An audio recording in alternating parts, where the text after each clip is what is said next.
మీరు కీన్గా గమనిస్తే ప్రస్తుతం ఉండే పరిస్థితుల్లో మన భారత్కు క్రూడ్ ఆయిల్ కన్నా ఎల్ఎన్జి లిక్విఫైడ్ న్యాచురల్ గ్యాస్ ఇదే చాలా చాలా క్రిటికల్ అండి, లైఫ్ లైన్ అని చెప్పాలి.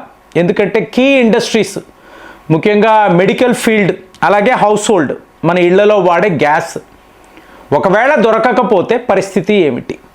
సో ఇదేదో ఒక వెస్ట్ ఏషియా క్రైసిస్ అనుకోవడానికి లేదండి, గ్లోబల్ క్రైసిస్. చాలా పెద్ద సమస్యలు రాబోతున్నాయి.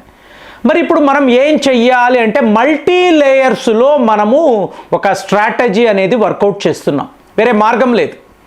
ఫ్రెండ్స్, మీరు జీవితంలో చూసారనుకోండి, ఒక్కొక్కసారి మీరు ఎటువంటి తప్పు చెయ్యరు, కానీ ఎవరో ఎక్కడో చేస్తున్న తప్పులు మీ జీవితాన్ని పూర్తిగా మార్చివేస్తాయి. ఇప్పుడు ఒక ఎగ్జాంపుల్ చెప్పాలనుకోండి, నాకు ఇదే అనిపిస్తుంది. ఒకసారి నేను కల్కట్టా వెళ్తున్నప్పుడు 2 టైర్ ఏసీ, నా పక్కన ఒక ఆయన ఉన్నారు, ఆయనకి అప్పుడే బైపాస్ సర్జరీ జరిగింది, ఆయన వైఫ్తో ట్రావెల్ చేస్తున్నారు కల్కట్టా దాకా. అటువైపు వచ్చి ఒక మహిళ ఒంటరిగా 80 ఏళ్ళు ఉంటుంది, ఆవిడ వెళ్తున్నారు. సరిగ్గా మీకు ఈ విజయనగరం దాటి ఒరిస్సాలోకి వెళ్తున్నప్పుడు ఒక పెద్ద లెవెల్లో స్ట్రైక్ జరిగిందండి. ప్రజలు మీకు అక్కడ రైల్వే ట్రాక్ మీదకి వచ్చేసారు. అంటే ఒక 8ంటికి ఉదయము ఆగిన ట్రైన్ మీకు 2 దాకా కూడా అక్కడ నుంచి కదలడం లేదు. అంటే మీకు ఆటోమేటిక్గా ఏసీ అనేది ఆఫ్ అయిపోయింది. ఇక్కడ ఈయనకేమో బైపాస్ సర్జరీ జరిగింది, ఫుడ్ లేదు. మీకు ఆ భార్యను చూడాలి, ఈయన్ని కాదండి, ఆ భార్య యొక్క భయం ఏమైనా అయితే, ఇప్పుడే కదా బైపాస్ సర్జరీ జరిగింది. అలాగే ఆ వృద్ధురాలు, ఆవిడ తిండి తిప్పలు లేకుండా ఒంటరిగా ఎప్పుడు నేను కల్కట్టా వెళ్తానా, మీకు రాత్రి 1 గంటకు ఆ ట్రైన్ కల్కట్టా వెళ్ళిందండి. మీకు కనెక్టింగ్ ట్రైన్స్ వెళ్ళిపోయాయి, విమానాలు కూడా మిస్ అయిపోయాయి. అంటే ప్రజల బతుకులు చూడండి, ఎవరో ఎక్కడో అక్కడ స్ట్రైక్ చేస్తే మన జీవితాలు ఎంత కష్టం. సరిగ్గా ఇప్పుడు భారత్ పరిస్థితి అలాగే ఉంది. ఎక్కడో ఎవరో అటు యుద్ధము చేస్తూ ఉంటే మనము ఇక్కడ ప్రజలు ఎంత కష్టపడుతున్నాం. ఇందులో ఒక అద్భుతము చేసి చూపించారండి మన వాళ్ళు. ఇప్పుడు ఈ ట్రంప్ పదే అంటున్నాడు కదా, మిత్ర దేశాలారా మీ వార్షిప్స్ను పంపించండి, స్ట్రైట్ ఆఫ్ హార్మాస్ వద్ద ఇరాన్ని ఎదిరించాలి అన్నీ మాట్లాడుతున్నాడు కదా. భారత్ యొక్క ఇండియన్ నేవీ మన యుద్ధ విమానాలు ప్రస్తుతము స్ట్రైట్ ఆఫ్ హార్మాస్ వద్దే ఉన్నాయి. మన ఐఎన్ఎస్ రాజ్పుత్ అనండి, ఐఎన్ఎస్ చెన్నై అనండి, మీకు ఇవంతా కూడా చాలా పెద్ద లెవెల్లో వెపన్స్ కలిగిన వార్షిప్స్ అండి. మీకు బారక్ 8 బ్రహ్మోస్ లాంటి మిసైల్స్ కలిగిన యుద్ధ నౌకలు. మనం ధైర్యంగా అక్కడ ఉన్నాం, కానీ వీడి కోసము కాదండి. 22 కార్గో వెజల్స్, 22 అండి, 1 కాదు 2 కాదు. ఒక ఓడ దాటితేనే అందరూ అద్భుతం అని చెప్తున్నారు. శాటిలైట్ ద్వారా గమనించి చూసారా, వీళ్ళు మాత్రము తప్పించుకున్నారు. మన ఓడలు ఏవి కూడా స్ట్రైట్ ఆఫ్ హార్మాస్ దాకా కూడా రాలేకపోతున్నారు. అంటే టోటల్ క్లోజ్ కదండి. ఇరాన్ వాళ్ళు ఇప్పుడప్పుడే వీటిని తెరవము, స్ట్రైట్ ఆఫ్ హార్మాస్ టోటల్గా క్లోజ్ అని చెప్తున్నారు. ఈ టైంలో భారత్ యొక్క 22 కార్గో ఓడలు మెల్లమెల్లగా దాటుకుంటూ రావడం అద్భుతం అండి. మీకు చుట్టూర్తా చూశారు అంటే ఇండియన్ నేవీ యొక్క వార్షిప్స్ ఎస్కార్టింగ్ చేయడం. సో ప్రపంచమే బిత్తరపోయి చూస్తుంది. నేరుగా 22 కూడా స్ట్రైట్ ఆఫ్ హార్మాస్ని దాటుకొని ఏ ఒక డ్రోన్ కానీ ఏ ఒక మిజైల్ కానీ అటు సంధించలేకపోవడం. ఇండియాకున్న వాల్యూ, ఇన్ఫ్లుయెన్స్ అదే అనిపిస్తుంది.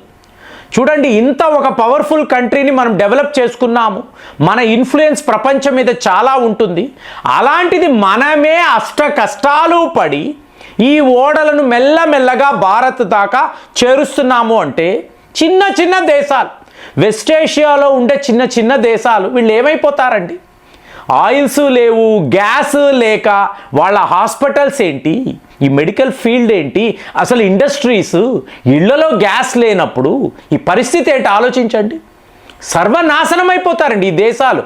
ఒక మాల్దీవ్స్ అనండి, శ్రీలంక, నేపాల్, వీళ్ళందరూ ఏమవుతారు? సో ఒక మేజర్ క్రైసిస్లో మనం ఉన్నాము అనేది క్లియర్గా తెలుస్తుంది. ఎటొచ్చి మనము మాత్రం 22, ఇందులో మీరు గమనించారనుకోండి, ఈ ఓడల్లో 5 లక్షల టన్నుల ఎల్పిజి ఎల్ఎన్జి గ్యాస్ అండి నేరుగా వచ్చి చేరే భారత్ దాకా వచ్చాయి, మొన్న బయలుదేరే వస్తున్నాయి. అలాగే 16 లక్షల టన్నుల క్రూడ్ ఆయిల్ మొత్తము కలిపి 22 కార్గో షిప్పులు మీకు భారత్ కోసము ఇరాన్ వాళ్ళు ఎందుకు చేస్తారండి అంటే మాట్లాడము. ఇప్పుడు ఇంకా కూడా భారత్ సహాయం ఇరాన్కి మీకు ఏ స్థాయిలో జరుగుతుంది అంటే ఇరాన్ వాళ్ళు లిటరల్గా థ్యాంక్ యూ భారత్ అని చెప్తున్నారు. ప్రపంచం మమ్మల్ని అంది కూడా చూడడం లేదు, ఆదుకోవడం లేదు, ఒంటరి పోరాటం రష్యా వాళ్ళు చేస్తున్నారు అంటే టోటల్గా సీక్రెట్గా జరుగుతుంది. మనము ఓపెన్గా మీకు ప్రపంచ వేదికలో ఇరాన్ని మేము ఆదుకుంటున్నామని చెప్పి చేస్తున్నామండి. సో అంత ధైర్యం ఎవరికి ఉండదు మనకు. సో ఇప్పుడు విషయం ఏమిటి అంటే ఈ స్ట్రైట్ ఆఫ్ హార్మస్ ఎంత ఒక క్రైసిస్లో ఉంది అంటే మీరు జీవితాంతము దీని మీద ఆధారపడతారా? ఇప్పుడు నేను ట్రైన్ గురించి మాట్లాడానండి, నెక్స్ట్ టైం అన్నారు అనుకోండి నేనేం చేస్తాను, ఈ ట్రైన్ని అవాయిడ్ చేస్తాను. వద్దురా బాబు, ఇన్ని కష్టాలు లేదు అంటే పనులు ఉంటాయి, ఇన్ని కష్టాలు ఫ్లైట్లో వెళ్ళిపోదాం, హైదరాబాద్ టు కల్కట్టా ఫ్లైట్ అంతే వెళ్ళిపోతాం, మన పనులు అవుతాయి. ఇప్పుడు మనము కూడా అలాగే ఆలోచిస్తున్నామండి. ఈ స్ట్రైట్ ఆఫ్ హార్మస్ని బైపాస్ చెయ్యాలి, ఎందుకంటే రేపు కూడా ఇదే పరిస్థితి అవ్వచ్చు. ఒకటి ఫ్రెండ్స్, ఇక్కడ ఏంటంటే ఈ అమెరికా అనబడే దేశము వాళ్ళ మిలిటరీ కాంప్లెక్స్ అండి. వాళ్ళు వేల కోట్లు ఈ ప్రభుత్వానికి, ఈ ప్రెసిడెంట్లు, వీళ్ళ అధికారులు ఉంటారు, వాళ్ళకి లంచాలు ఇస్తూనే ఉంటారు. అది లాక్హీడ్ మార్టిన్ అనండి, బోయింగ్ అనండి, ఆర్టీఎక్స్ అనండి, జనరల్ డైనమిక్స్, ఈ సంస్థలు ఉంటాయి చూసారా, పెద్ద పెద్ద మిలిటరీ ఇండస్ట్రీస్. వీళ్ళు కంటిన్యూస్గా ప్రభుత్వానికి లంచాలు ఇచ్చి వాళ్ళని గ్రిప్పులో పెట్టుకుంటారు. ఇప్పుడు అమెరికా వాడు యుద్ధమే చేయడం లేదు అనుకోండి, వీళ్ళు ఎవరి దగ్గర ఆయుధాలు అమ్ముకుంటారు, ఎవరికి తమ విమానాలు అమ్ముతారు? ఇప్పుడు ఫిన్లాండ్ లాంటి ఎక్కడో ఉండే దేశము వాడికి 62 F-35 విమానాలు అమ్మడం ఏంటండి? ఇంత దేశము వాళ్ళకి మీకు 62 F-35 విమానాలు మీరు అమ్ముతారా? ఏం చేసుకుంటాడండి వాడు? డబ్బు, ఏదో ఒక రకంగా డబ్బు సంపాదించడము. ఈ డొనాల్డ్ ట్రంప్ ఇంత తీసుకో, అధికారులు మీరు ఇంత తీసుకోండి, ఇలాగ లంచాలు పంచుతూ ఉంటారు. కాబట్టి ప్రపంచములో ఎక్కడో ఒక దగ్గర యుద్ధము వీడు చేస్తూనే ఉంటాడు. ఒకవేళ యుద్ధమే లేదు అనుకోండి, వీడే క్రియేట్ చేయాలి. ఇప్పుడు ఇరాన్ లాగే, ఇరాన్ వాళ్ళు ఏం చేశారండి, కావాలనేసే వెళ్ళి వాళ్ళ సుప్రీం లీడర్ని లేపేస్తున్నాము, వాళ్ళ దగ్గర న్యూక్లియర్ వెపన్స్ ఉన్నాయి, ఇన్ని వీడే చెప్తాడు.